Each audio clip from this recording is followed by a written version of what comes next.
Let's speak to Professor Julio Mayol. He's a medical director at a hospital in Madrid. Dr. Mayol, thank you so much for joining us this morning here in the UK. What is it like in your hospital?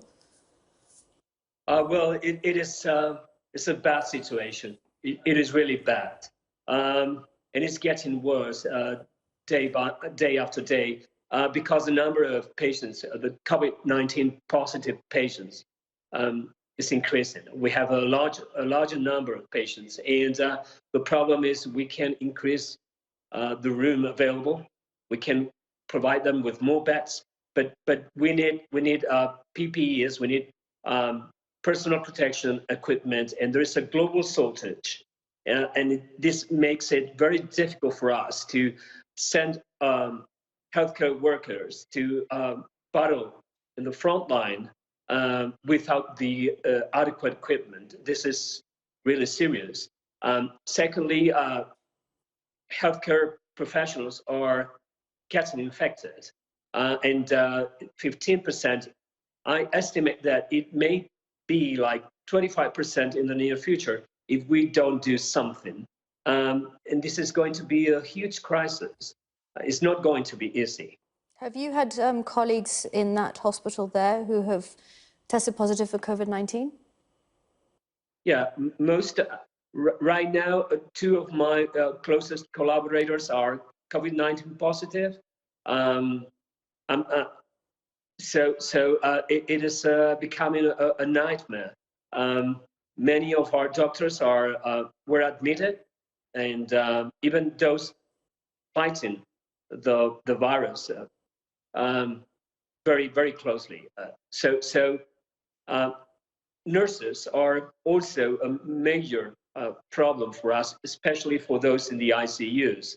If we don't get the right personnel to handle this ICU patients, it's going to be almost impossible to increase the number of ICU beds because we don't have trained personnel to take care of our patients. Okay, I can't understand what that situation is like.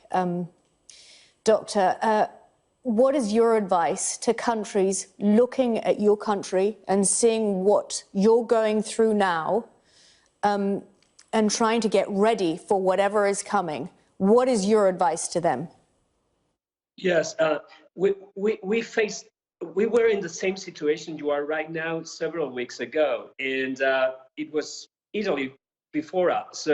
So we were just seeing these things going on, and we did little, and that was a big mistake, at least in retrospect.